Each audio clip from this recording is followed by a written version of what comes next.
Alors, la parole maintenant est au président Massimo D'Alema. Je m'excuse avec vous si je demandais de parler le dernier. Ce n'est pas pour faire la conclusion, on n'a pas besoin de conclure. Et je m'excuse aussi parce que je vais parler en anglais, malgré que je pense qu'il faut garder l'usage de la langue française dans la réunion européenne, mais j'ai besoin d'améliorer mon anglais, et je pense aussi que nous avons des invités qui ne parlent pas le français. Well, first of all, I'd like to thank you, all of you, both our speakers and this very committed audience for having accepted to participate and contribute to this intense and very interesting discussion. Our goal was to exchange and provide analysis, ideas, and political proposals, which are now more important than ever, thanks to the fact that we, progressives and socialists, we are coming back to the government, which means that we have to face up our responsibilities. My speech is not a conclusion, but I believe that is now the moment to fix some ideas. First of all, Europe's role in the world is rapidly changing. I don't like the rhetoric of decline. I prefer analyze the tremendous transformation that is taking place. Yesterday, I said that Europe has shifted from being a global player to a player in a global world. What means that?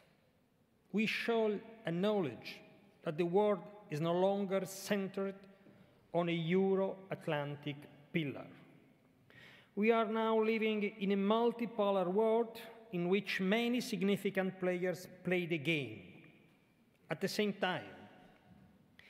If we consider, for example, the very same external relations of the United States, we cannot avoid noticing that they are much more articulated than they used to be in the past.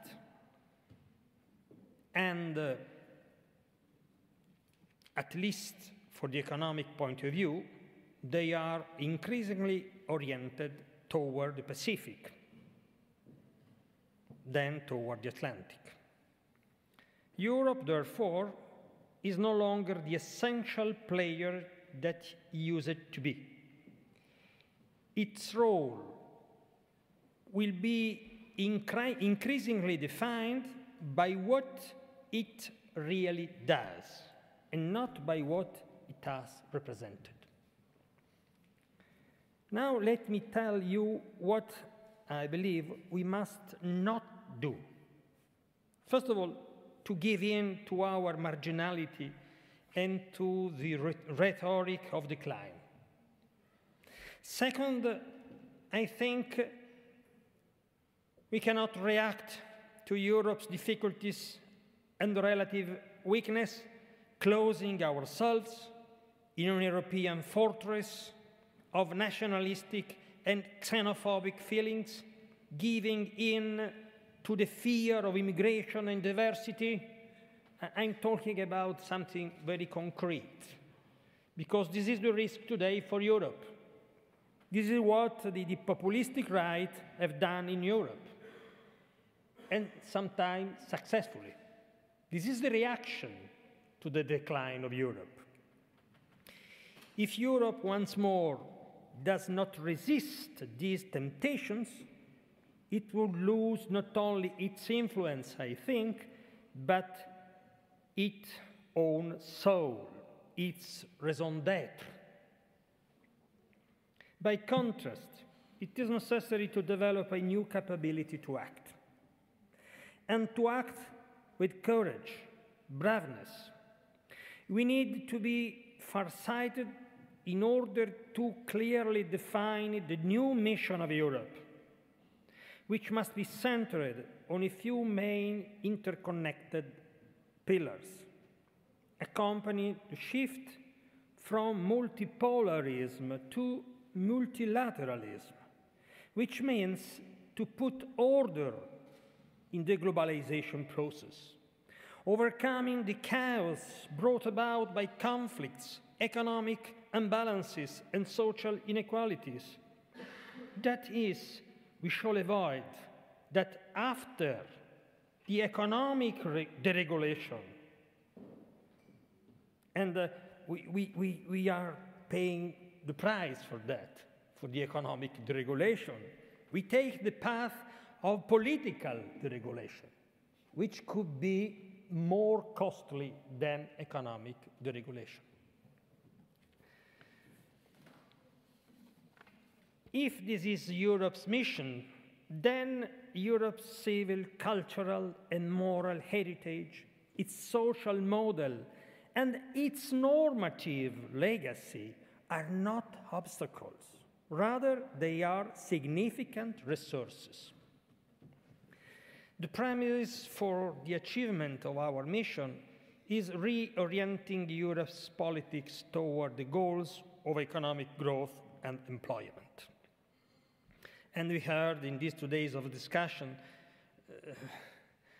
the economic dimension is an essential precondition for Europe's soft power. Let me remember that we are at the eve of the very important European Council, very crucial European Council. We can read on the newspapers that on one side, François Hollande, the leader of the progressive in Council. Finally, we have a leader in the European Council. Is pushing for a strategy for growth, is pushing for more solidarity vis-à-vis the problem of the debt. And on the other side, the message coming from Berlin is that Mrs. Merkel wants more political integration. Well, I believe it could be a very win-win deal. A stronger Europe, politically stronger, and at the same time, a deep change in European policies toward growth and employment. We will see, but it's clear that also for the issue we face today and yesterday, the next European Council will be decisive. If what we said so far is true, it is fundamental, I believe, to act as Europe and not as the mere sum of single nation states. I fully agree, I totally agree with Hubert Védrine, who underlined the differences within different European countries. Of course, if we are divided, any possible European initiative is jeopardized. It's clear. But I believe it is up to us as progressives and in general, European political parties, to build common position, common response beyond the national divide. I know it's difficult, but maybe we can have helped by the awareness that without that, any European countries, even the most powerful, or that who feel to be powerful, each of us is destined to play increasingly a little role, to have a small influence on the international scenario. Maybe this awareness can push the different European countries to work together, to act together. Therefore, we should, on the one hand, strengthen European integration, and on the other hand, reinforce the network within regional integrations. This is also a way to give a new order to the world and to overcome the United Nations' current difficulties and stalemates. For this reason, I think on this basis we must create a new network of cooperation and relation with African Union, with Latin America, in which I hope the regional integration will go on, with nation continent like India or China. But for this reason, I imagine a common European seat in the IMF, in the World Bank, and in the UN Security Council. I am aware that this might be considered as a dream, but also the European Union was a dream some years ago. And I think that it would be an enormous step forward, not only for Europe, but for the global order. My last point concerns security and peace around Europe, and particularly the main topics we face today. First of all, let me say something about the Balkans. We also, as Europeans, are responsible for the conflicts that took place in the Eastern Balkans. We did not prevent war in that region, and therefore, we did not prevent its breakup. We are also responsible for that. We intervened too late, and unfortunately, because of this late intervention, we had to use force. We have a debt toward the Balkans. This is maybe is also my personal experience, because I was forced to participate to the Kosovo War. In my view, there was no alternative, but it was a dramatic decision. But I want to insist, we have that. And the Balkans do not represent a problem on our doorstep, but an open wound in the European continent, in the heart of Europe. The stabilization of the Balkans can only take place through a gradual but sure, firm inclusion in the European Union.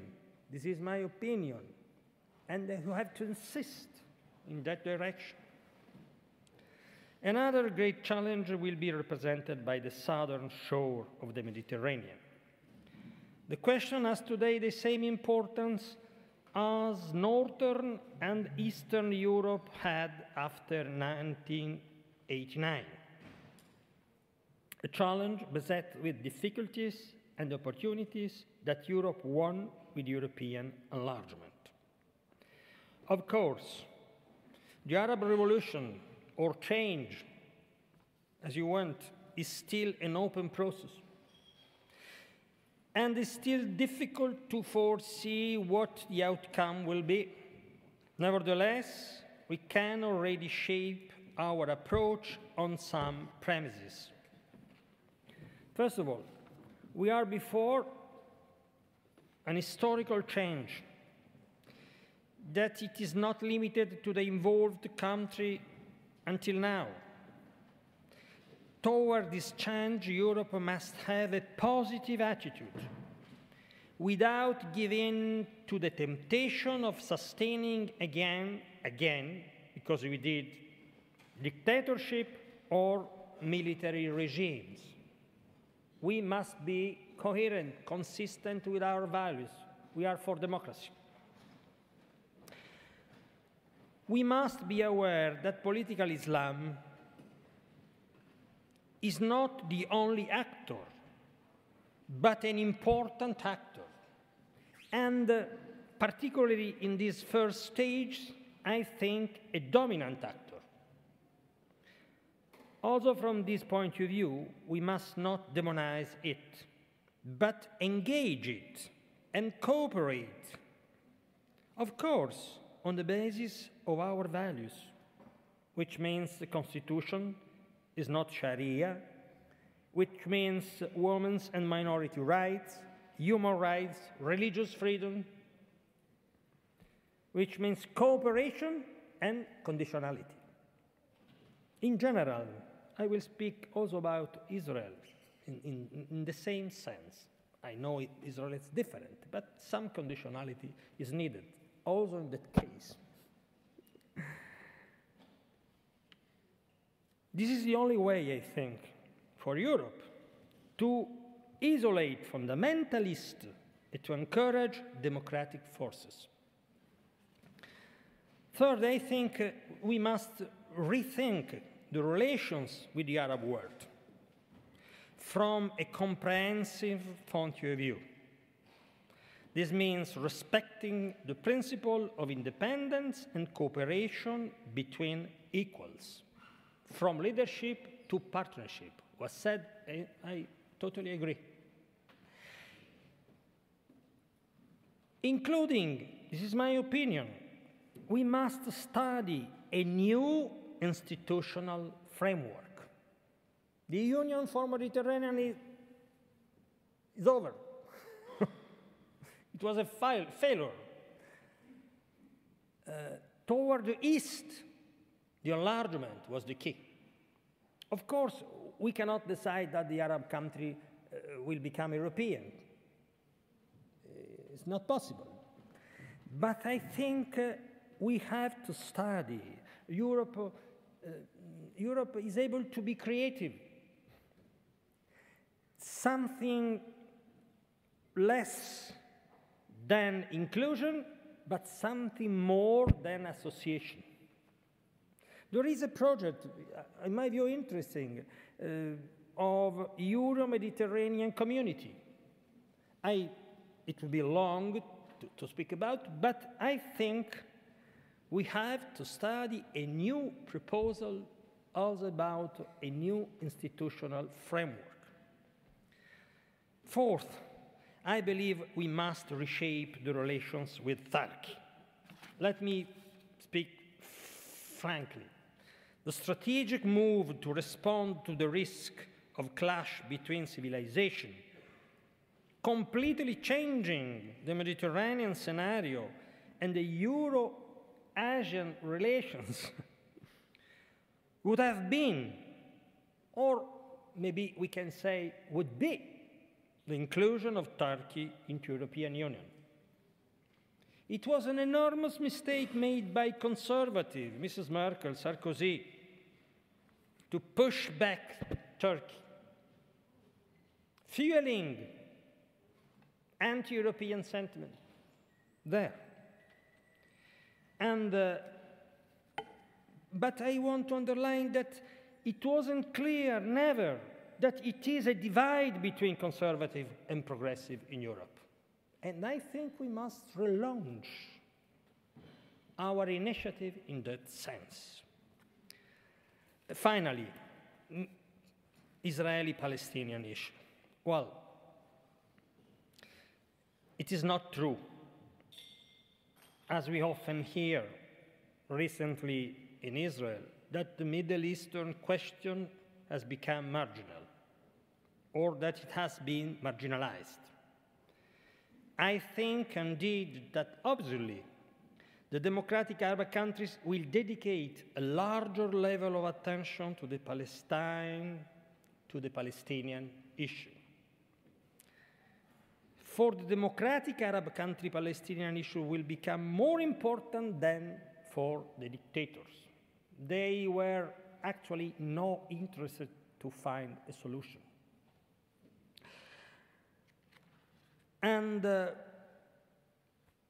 my personal opinion that it is necessary a bigger commitment. democratic forces must move on. We must be aware that the risk we are running are that a moderate Palestinian leadership open to peace could be eliminated. And then even the two-state option might disappear without an action, which is urgent in my view. And I want to be clear about Israeli security. Iranian issue is a priority also for Europe. We are strongly committed, as sanctions are very costly for us.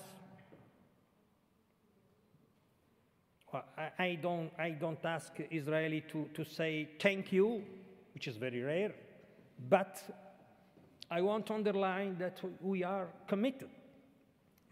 Security of Israel is also our concern, our priority. Sometimes there is some misunderstanding about that. When I pushed for deploying European forces under UN flag in between Lebanon and Israel, it was difficult. And the Israeli government, and I'm not talking about Netanyahu, but my friends, Zipi Livni, I remember they told me our security is our business. We don't want neither Europe nor UN. Then they changed their mind. At the time, I proposed also to deploy international observer in Gaza. The Israeli government was totally negative, together with Hamas. They refused. But from Lebanon, Israel doesn't receive missiles and rockets, which means that the international commitment can be useful. And in Gaza, we know what happened. The war, 2,000 people died, and the situation is still the situation that we can read on the newspapers. Well, what I mean, I think that we cannot leave to the Israeli and Palestinian to find a solution alone. I believe that bilateral relations is fundamental, but without a strong international initiative, we cannot have a solution. And I want also to say Europe has strong relations with Israel, but I was there. I was there because the Israeli army had decided to destroy a school built for the children Bedouins, built by the Italian cooperation together with Catholic Church in the framework of roundup of Bedouins and displacement, forced displacement, which is unfair. Exactly like to put in jail people for years and years without process, which is unfair. And Europe cannot accept that. And I hope that in Israeli civil society and political forces, someone strongly take the floor to protest for these events. Well, I think that Europe cannot remain silent. Finally, I'm sorry. We, in these 2 days of seminar, we have indicated some themes that can become the international priorities for a new progressive Europe. Well, I hope It will become key issues for the next PS Congress. Also in the past, the socialist movement sometimes focused only on economic issues. This is our tradition, the priority of economy, of social issues. Well, but I think that without playing a stronger role on the international scene, Europe cannot find a way out from the crisis. I hope that our very interesting job could help in that direction. Thank you.